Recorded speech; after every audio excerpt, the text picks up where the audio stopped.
So let's start with our today's topic, that is Battle of Buxar. हमारा पिछली video तक हमने battle of प्लाजी कर ली थी फिनिश। मुझे बहुत इंटरेस्ट आया था बैटल ऑफ प्लाजी में एंड आई होप आपको भी बहुत इंटरेस्ट आया होगा उस टॉपिक में। तो ऐसे ही इस टॉपिक को भी उतना ही इंटरेस्ट लेके हम आगे कंटिन्यू करते हैं अपनी जर्नी, अपनी हिस्ट्री की जर्नी को। ओके, आज हम करेंगे बैटल ऑफ बक्सर।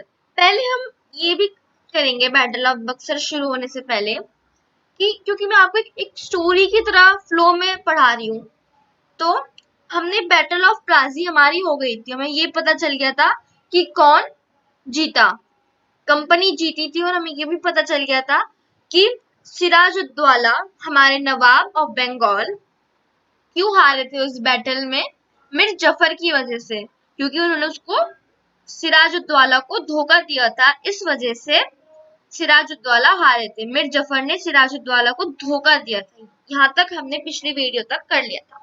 अब हम आगे बढ़ते हैं कि उसके बाद क्या हुआ। मैंने आपको ये भी बताया था कि क्लाइव ने उसको प्रॉमिस किया था मीर जफर को कि सिराजुद्दौला को तब हम मार देंगे, मतलब सिराजुद्दौला को तब हम डिफीट कर देंगे बैटल में, तो हम आपको वहां का नवाब बनाएंगे बंगाल का। ओके, तो अब इसके आगे से करते हैं कि अब आगे क्या हुआ। उसको प्रॉमिस कर दिया था, तो देखते हैं अब आगे क्या हुआ।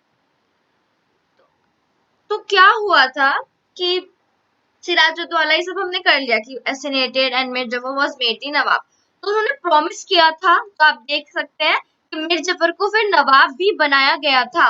प्रॉमिस करने के बाद क्लाइव ने मीर जफर को नवाब भी बनाया था।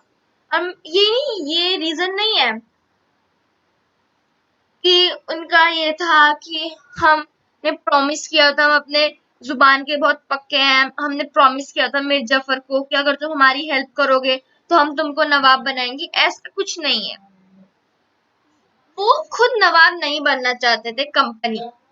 अब रीजन मैं बताती हूँ क्यों। क्योंकि मैंने स्टार्टिंग में बताया था वो इंडिया में ट्रेड करने आए थे और उनका सिर्फ एक ही मोटिव था, ओनली प्रॉफिट। उनको सिर्फ प्रॉफिट चाहिए था, कैसे भी हो, बस उनको अपनी कंट्री को रिच करना था, उस कंट्री को भरना था ब्रिटेन को पैसों से, गोल्ड से। ठीक है, वो बस ये चाहते थे सारी वेल्थ, सारा ट्रेजर इंडिया से लूट के अपनी कंट्री ले जाओ, वहां पे भरो। उनका सिर्फ ये मेन मोटिव था और कुछ नहीं। The company was interested more in trade, not in taking over administration. वो कंपनी ट्रेड में ज्यादा इंटरेस्टेड थी rather than caring about the people। Administration क्या होगा, हम अपनी जो हमारे पीपल्स हैं, हमारी किंगडम के पीपल हैं, उनको उनको अच्छे से रख सके, उनके वेलफेयर के बारे में सोच सके, है ना। मतलब जो चीजें उनके लिए बेनिफिट है, क्योंकि हम उनके किंग हैं। हम नवाब किसके हैं, अगर हम नवाब हैं, ये सिराजुद्दौला नवाब है, मीर जफर नवाब बना है, तो वो नवाब के किसके होंगे, एक खाली जमीन के नहीं ना, जो वहां के लोग रहते हैं, तो उनके वेलफेयर के बारे में सोचने का कंपनी कुछ भी इंटरेस्ट नहीं था इंडियन के बारे में सोचने का। उनका सिर्फ एक ही मोटिव था, उनको इंटरेस्ट एक ही चीज में था, ट्रेड में, और प्रॉफिट कमाना था उन्हें बस, और उन्हें कुछ नहीं चाहिए था। इसलिए मैंने आपको बताया था, दे वांटेड पपेट रूलर, ऐसा रूलर जो वो कहे वो करे। तो इसलिए उन्होंने मीर जफर को बना दिया था, क्योंकि वो खुद नहीं बनना चाहते थे, तो वो बनना ही नहीं चाहते थे। नहीं, कोई पागल थोड़ी ना लड़ाई वो करे और नवाब किसी और को बना दे। तो इसके पीछे भी उनका एक कारण था, जो मैंने अभी आपको बताया कि क्यों वो खुद नवाब नहीं बनते। तब आगे पढ़ते हैं। अब कंपनी को ना पपेट रूलर्स के साथ में भी, जैसे मीर जफर को बनाया था, उसके साथ में भी काम करने में डिफिकल्टी, मतलब परेशानियां हो रही थी। क्यों परेशानी हो रही थी, और बहुत ही मतलब शौक सा भी लग रहा है कि भाई अब तक तो तुम ये कह रहे थे कि हमें पपेट रूलर चाहिए, पपेट रूलर चाहिए, अब तुम कह रहे हो हमें पपेट रूलर भी सूट नहीं कर रहा, चाहिए क्या तुम्हें फिर, है ना। तो उनको परेशानी इस वजह से हो रही थी क्योंकि because basic appearance of dignity and sovereign was to be maintained and due to this they were not as helpful as company wanted to be. मैं आपको इसका मतलब समझाती हूँ। क्या है, एक नवाब है, तो ये भी था कि जो लोग थे, जो वहां के वहां में जो बंगाल में जो लोग रहते थे, उनके तो यही है ना कि हमारा नवाब मीर जफर है, हमारा कंपनी से कोई लेना देना नहीं है, हमारा नवाब मीर जफर है। तो मीर जफर को भी एक अपनी वो क्या कहते हैं, व्हाट टू से, अपनी इमेज इमेज भी तो रखनी थी ना, कम उनके किंगडम के सामने, अपने किंगडम के सामने, अपने पीपल्स के सामने, जो उसके लोग थे, उस किंगडम के लोग थे, उनके सामने एक इमेज भी तो होती है नवाब की, ये हमारा नवाब है, ये हमारे लिए चीजें करता है, ये हमारा रिप्रेजेंटेटिव है, कि ये हमारे लिए सोचेगा, ये हमारा नवाब है। तो नवाब पीपल्स के बारे में, जो वहां पे किंगडम के लोग होते हैं उनके बारे में काम करता है, किसी और किंगडम के लोगों के लिए काम नहीं करता है ना, उनके वेलफेयर के लिए काम करता है। तो वो अपीयरेंस डिग्निटी, वो अपीयरेंस ऑफ डिग्निटी मेंटेन होनी जरूरी थी, तभी लोगों को लगता रहेगा कि ये हमारा नवाब है ना, तभी लोग रिस्पेक्ट करते हैं नवाब की, क्योंकि उनकी एक इमेज होती है, कोई राजा होता है किसी किंगडम का, तो उसकी इमेज होती है वहां के लोगों के सामने। ऐसे ही वो इमेज मेंटेन करने के लिए वो इतने हेल्पफुल नहीं थे पपेट रोलर जैसा कंपनी चाहती थी, और कंपनी को भी करना पड़ रहा था भाई। अब जो वहां के लोग हैं उनको तो ये नहीं पता ना कि कंपनी है यहाँ पे, तो रियल हेड नवाब तो बस ऐसे ही एक फेस है, रियल हेड तो कंपनी है, उनको नहीं पता था। और कंपनी एक चीज और भी थी कि वो ऐसे उन्होंने मीर जफर को बनाया क्योंकि एक फेस था, और वो फेस था उन्हीं लोगों का, बंगाल के लोगों का ही फेस था, मतलब बंगाल के लोग मीर जफर को जानते थे। ऐसा नहीं हुआ कि रातों रात लड़ाई हुई और कोई अंग्रेज आके हमारा राजा बन गया, ऐसा नहीं हुआ। तो जो वहां के लोग थे उनका विद्रोह शुरू हो जाता, इसलिए उनके ही आदमी, मतलब इंडियन ही और बंगाल का ही उन्होंने बनाया मीर जाफर को, ताकि जो लोग हैं वहां के वो विद्रोह ना करने लगे, ठीक है, वो ना शुरू हो जाए हमें नहीं रहना ये सब, वो सब ये मूवमेंट्स करने शुरू ना हो जाए, ठीक है। इसलिए वो वहीं के लोग, वहां का नेटिव पीपल को बनाते थे, जिससे कि जो लोग हैं उनको भी भरोसा रहे कि ये हमारा नवाब है, ये हमारे लिए अच्छा करेगा, ये हमारे लिए सोचेगा, ताकि एक वो इमेज भी बनी रहे लोग सामने, रिस्पेक्ट रहे नवाब की। तो कंपनी को भी ये रिस्पेक्ट को मेंटेन करना था, ये इमेज मेंटेन करनी थी, इसलिए वो इतने हेल्पफुल नहीं थे। मतलब कंपनी इतना एकदम रूडली नहीं बोल सकती थी, एक थप्पड़ मारा नवाब को सबके सामने, चल हमें पैसा निकाल, ऐसा नहीं कर सकते थे, है ना। तो ना थोड़ा तमीज में, यस सर, प्लीज सर, आप ये कर सकते हैं क्या, प्लीज सर, और नवाब ने लोगों के सामने मना कर दिया, तो कंपनी भी, सर प्लीज एक बार और सोच लीजिए। तो मतलब ऐसे नहीं कर सकते कि बंदूक रखी सीधा चल कर साइन कर, ऐसे नहीं कर सकते। ओके, तो एक इमेज बना के रखनी थी नवाब की, तो वो इतने हेल्पफुल नहीं हो रहे थे कंपनी के लिए।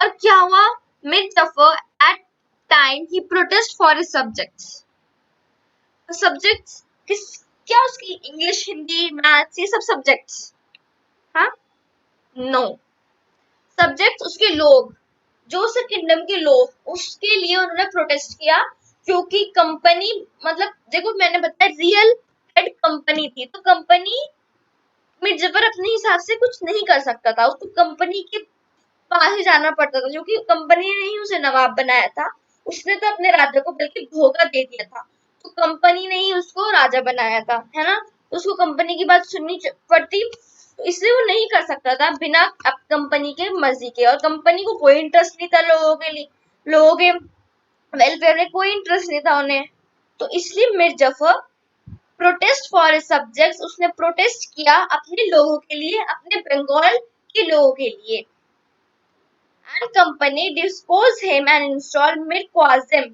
son-in-law, in his place. Company ने क्या किया, उसे लगा अरे ये मीर जफर तो गड़बड़ कर रहा है, तो उसका ही सन इन लॉ, मतलब उसकी बेटी के हस्बैंड, की बेटी के हस्बैंड को, मतलब मीर जफर किसका सन इन लॉ था, मीर कासिम, मीर जफर का सन इन लॉ, मतलब मीर जफर की बेटी का हस्बैंड को जो मीर कासिम था उसको मीर जफर की जगह उसकी प्लेस में उसको वो नवाब बना दिया था, जो कि थोड़ा कंफ्यूजिंग है, पर प्लीज थोड़ा समझने की कोशिश करो। एक बार समझ में आ गया तो बहुत इजी होगा। देखो, मीर जफर को बनाया, उसने धोखा दिया तो उसको प्रॉमिस किया था, और उनके भी थोड़े बहुत उनके भी उनको भी उसमें फायदा था, इसलिए मिर्जाफर को बनाया। कंपनी को भी फायदा था मिर्जाफर को बनाने में, पर मिर्जाफर थोड़ा गड़बड़ कर रहा था। अपने नवाब था वो, तो मिर्जाफर को नवाब बनाया था, तो वो भी थोड़ी गड़बड़ कर रहा था बंगाल के लोगों के लिए। ठीक है, इसलिए उसका सन इन लॉ, मीर जफर का सन इन लॉ को जो है मीर कासिम को नवाब बनाया उसकी जगह। मीर जफर को मार वार नहीं दिया था, ठीक है, कहीं आप सोचो उसको मार दिया फिर उसे बनाया, तो नहीं, ये गलत फहमी मत लाओ अपने दिमाग में, क्योंकि मीर जफर दोबारा से टपकेगा कहानी में, क्योंकि वो दोबारा से आएगा कहानी में, इसलिए। तो मीर कासिम को नवाब बना दिया था, मीर जफर को हटा के, क्योंकि मीर जफर थोड़ी गड़बड़ कर रहा था। क्या गड़बड़ कर रहा था? वो प्रोटेस्ट कर रहा था, नवाब मीर जफर जो नवाब था वो प्रोटेस्ट कर रहा था बंगाल के लोगों के लिए। अब मीर कासिम को भी दिक्कत होने लगी थी कंपनी से। अरे भाई, वो नवाब है, थोड़ी बहुत उनकी भी चलेगी, पर कंपनी चाहती ही नहीं थी उनकी चले।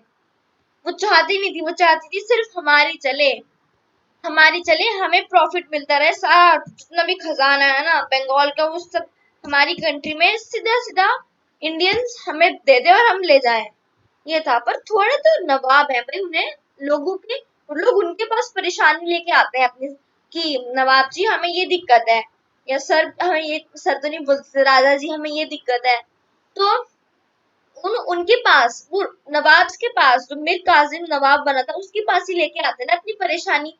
तो मीर कासिम के उन्हें ये बोल के भेज देता, भाई मैं कुछ नहीं कर सकता, मैं तो कंपनी के अंडर काम कर रहा हूँ। तो थोड़ी बहुत तो उसको अपनी इमेज रखनी थी ना, तो इसलिए वो भी कंपनी के अगेंस्ट होने लगा, थोड़ा थोड़ा कंप्लेन करने लगा कि भाई ऐसे भी मत करो, ये क्या दिक्कत है तुम्हें, मतलब कंप्लेन शुरू हो गई थी मेरे कासिम की तरफ से भी, कि तुम ऐसे नहीं कर सकते, थोड़ा बहुत हमारे लोगों के बारे में भी सोचना है। और कंपनी 1% भी इंटरेस्ट नहीं थी इंडियंस के बारे में सोचने के लिए, उनको सिर्फ प्रॉफिट चाहिए था, and only profit, it don't interested in the Indians.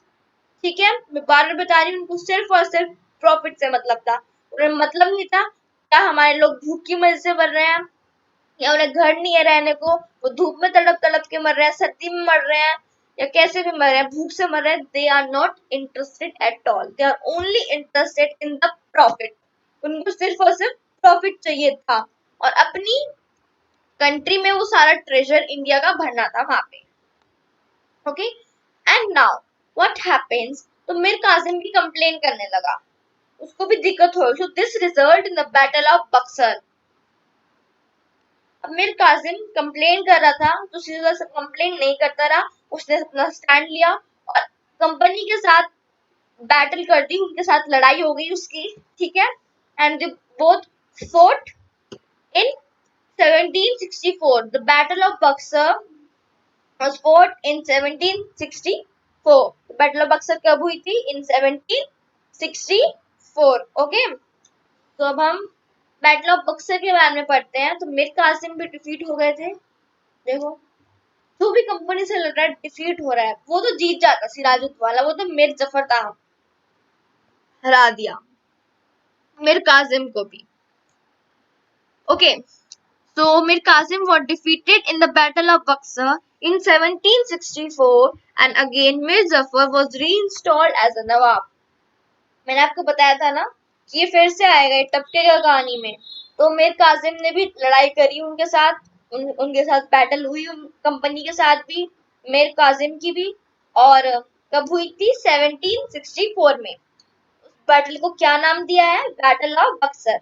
ठीक है, और दोबारा से मीर जफर को नवाब बना दिया। तो आप ऐसे याद रखो, बैटल ऑफ प्लाजी हुई तब मीर जफर थे उसके बाद नवाब, बैटल ऑफ बक्सर हुई तब उसके बाद मीर जफर थे नवाब, ऐसे याद रखो। ठीक है, क्योंकि मैंने भी ऐसे याद रखा था। I am telling all the secrets to you. जो जैसे जैसे मैं अपना मतलब कोड्स याद करती थी ऐसे करके, क्योंकि इट्स नॉट इतना इजी नहीं है हिस्ट्री के सारे डेट्स सबके नाम याद रखना, थोड़ा हमको ट्रिक्स करनी, थोड़ा ट्रिक्स को यूज करना पड़ता है हमें, तभी हम इतने सारे डेट्स इतने सारे नाम याद रख पाते हैं। वैसे याद रखो, बैटल ऑफ प्लाजी के बाद भी मीर जफर था नवाब, और बैटल ऑफ बक्सर के बाद भी मीर जफर था। और एक स्टोरी की तरह पढ़ोगे ना कि अच्छा ऐसा ऐसा हुआ था, तो अच्छे से याद होता है, सब याद होता है। कैरेक्टर्स नहीं हमारे स्टोरी के, मीर कासिम, मीर जफर, ये सब चीजें। ठीक है, अब मैं आपको आगे बताती हूँ। देखो मुझे तो बड़ा वैसा लग रहा है कि देखो उन्होंने विश्वास किया, उन्होंने मीर जफर को हटाया, उन्होंने विश्वास किया मीर कासिम पे, उसने उससे उनके साथ लड़ाई कर ली और हार गया बेचारा। फिर उसके बाद मीर जफर को ही बनाना पड़ा दोबारा से। और मैं ये बताऊंगी कि मीर जफर क्या है, ऐसे बना दिया, कमी लगी थी तब उसे हटाया था, अब देखते हैं इनको क्या उसमें खूबी दिखी जो उसे दोबारा से बनाया नवाब। So let's see what happens after the battle of Buxar. तो reinstallation of Mir Jafar as a nawab of Bengal, और वो हमेशा कंपनी को कितने पैसे देता था, 5 lakh rupees. He was force to pay 5 lakh rupees to the company. हर महीने उसे 5 लाख रुपए कंपनी को देने होते थे। इस कंडीशन पे मतलब मीर जफर ना बहुत चापलूस मुझे तो लग रहा है। पहले वो उनके साथ चला गया, धोखा दे दिया अपने किंग को, अब उन्हें ये कह के तुम मुझे बना दो नवाब, ठीक है, मेरे सन इन लॉ को तुमने हरा दिया, मुझे नवाब बना दो, अब मैं तुम्हें 5 लाख रुपए दूंगा हर महीने। तो कंपनी तो बड़ी खुश, हमें तो प्रॉफिट ही चाहिए, और ये खुद कह रहा है 5 लाख रुपए। देखो उस टाइम में 5 लाख रुपए बहुत ज्यादा मायने रखते थे, अभी भी बहुत ज्यादा मायने रखते हैं 5 लाख रुपए, है ना। तो उस टाइम पे तो और भी ज्यादा मायने रखते थे। सोचो अंग्रेजों के टाइम पे 5 लाख रुपए मायने रखते थे बहुत। तो कंपनी को मतलब लालच आ गया, और वो लालची थे तभी तो इतना प्रॉफिट प्रॉफिट हो रहा है उनको। कंपनी को और भी ज्यादा मनी चाहिए थी, वो खुश नहीं थे इससे कि ये हमें इतने पैसे दे रहे हैं, उन्हें और भी ज्यादा पैसे चाहिए थे। पर थोड़े दिनों के बाद क्या हुआ, मीर जफर डाइड, और देखो एक साल ही हुआ, 1764 में लड़ाई हुई थी बैटल ऑफ बक्सर, उसे नवाब बनाया। और 1765 में क्या हुआ, मीर जफर डाइड। ओके, तो मीर जफर डाइड इन 1765। और अब कंपनी का ना मूड चेंज हो गया, वो मूडी थे, उनका मूड चेंज हो गया अब कंपनी का। उन्होंने कहा अब यार हम पपेट रूलर से ना तंग आ चुके हैं, ये उतनी हेल्पफुल नहीं है हमारे लिए, अब क्या करें, हम तो प्रॉफिट के लिए आए हैं, है ना। अब हम पपेट रूलर बनाएंगे, पपेट रूलर, तो ये अपने भी थोड़ा रौब जमाते हैं, अब इतना प्रॉफिट हमें मिल नहीं पा रहा, तो चलो इन प्रॉफिट के लिए इन पपेट रूलर को हटा देते हैं। They said no more puppet rulers. उन्होंने पपेट रूलर का वो चीज ही खत्म कर दी, कोई पपेट रूलर नहीं होगा। अब देखते फिर क्या किया उन्होंने।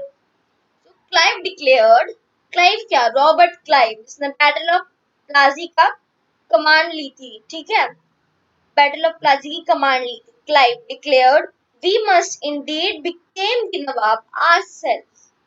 तो क्लाइव ने कहा क्या क्या कहा क्लाइव ने कहा कि हमें खुद नवाब बन जाना चाहिए, अब बहुत हो गया पपेट रूलर्स रूलर्स, ये सब परेशान कर रहे हैं हमें, पैसे देते नहीं है, नवाब बने फिरते और हम इन्हें नवाब बनाते हैं। तो उन्होंने कहा अब हम खुद नवाब बनेंगे, इनको साइड करो। In 1765, Mughal emperor appoints the company as the Diwan of the province of Bengal. अब दीवान का मतलब है टैक्स प्लस सिविल केसेस, मतलब नवाबों की तरह ही वो अब रूल करेंगे बंगाल पे। तो उसको मुगल एम्परर, मुगल एम्परर क्या है ये, आ? मतलब मीर कासिम अकेला नहीं लड़ा था, ऐसे सॉरी सिराजुद्दौला अकेला नहीं लड़ा था, ऐसे मीर कासिम भी अकेला नहीं लड़ा था, उसके साथ जो रूलर थे, दिल्ली एक स्टेट थी, उसका भी जो रूलर था वो मुगल एम्परर थे वहां पे भी, और अवध यहाँ पे मुगल एम्परर्स थे। तो शाह आलम ये सब जो थे, इन्होंने मिलकर उसको डिक्लेयर कर, क्योंकि ना कंपनी का रोब चल रहा था उस टाइम पे, ईस्ट इंडिया कंपनी का, तो कोई पंगा नहीं लेना चाहता था। और वैसे भी उन्होंने देख लिया कि सिराजुद्दौला हार गया, इतना अच्छा रूलर हार गया, फिर मीर कासिम भी हार गया, तो थोड़ा डर बैठ जाता है लोगों के दिमाग में, है ना। ऐसे ही तो जितने भी मुगल एम्परर्स थे उन सबने डिसाइड किया 1765 में कि कंपनी को दीवान बना देते हैं बंगाल प्रोविंस का। दीवान का मतलब जस्ट लाइक द नवाब्स, वो ऐसे ही रूल करेंगे, मतलब टैक्स भी लेंगे, स्टेट से लोगों से टैक्स भी लेंगे, और सिविल केसेस मतलब उनके वेलफेयर के बारे में भी सोचेंगे। सिविल केस मतलब जो केस आएंगे कि इसमें हम मतलब जो भी उनकी परेशानी होगी उन सब पे गौर भी करेंगे। ठीक है, ऐसा नहीं होगा कि सिर्फ टैक्स टैक्स ले रहे हैं। क्योंकि पहले सिर्फ जमींदार राइट थी, अब उनको सिविल केसेस भी उनके पास आएंगे, मतलब लोगों की प्रॉब्लम्स भी आएंगी उनके पास, और उन प्रॉब्लम को उनको सॉल्व करना होगा। ठीक है, मतलब जस्ट लाइक द नवाब, जैसे नवाब थे एक किंगडम के, वो रूल करते थे, उनको टैक्स, वो टैक्स भी लेते थे, वो जो मनी आती थी टैक्स से उससे लोगों के लिए काम भी करते थे, उनके वेलफेयर के लिए। ऐसे ही अब उसको भी करना होगा, कंपनी को भी। तो और ये किसने डिक्लेयर, किसने बनाया था? मुगल एम्परर ने, सब मुगल एम्परर ने अपॉइंट कर दिया था मिलके। कब? इन 1765। ठीक है, ओके। अब after acquiring Diwani rights, company used vast resources of Bengal. अब तो सारी पावर उनके हाथ में आ गई थी, कोई नवाब नहीं, कोई पपेट रूलर नहीं। जैसे पहले तो एक नवाब था, उसको भी थोड़ा बहुत भाई, उससे भी थोड़ी रिक्वेस्ट करनी पड़ती थी, पपेट रूलर से भी थोड़ी रिक्वेस्ट करनी पड़ती थी। अब कुछ नहीं, अब तो उन्होंने खुले आम लूट पाट शुरू कर दी, सारे रिसोर्सेस बंगाल के। मैंने आपको फर्स्ट वीडियो में बताया था कि बंगाल में वो इसलिए बंगाल की तरफ अट्रैक्ट हुए थे क्योंकि वहाँ बहुत ज्यादा स्पाइसेस, बहुत अच्छी अच्छी स्पाइसेस पाई जाती थी, कॉटन, टेक्सटाइल्स, अच्छे अच्छे मतलब कपड़े, फाइबर्स, सब बहुत अच्छे फाइन क्लोथ्स पाए जाते थे। बंगाल के रिसोर्सेज बहुत ज्यादा अच्छे माने जाते थे। ठीक है, तो इस पर से अट्रैक्ट हुए थे, और अब तो उनको खुली छूट मिल गई थी, उन्होंने खुले आम लूट पाट शुरू करी। And this created the huge loss of resources of India.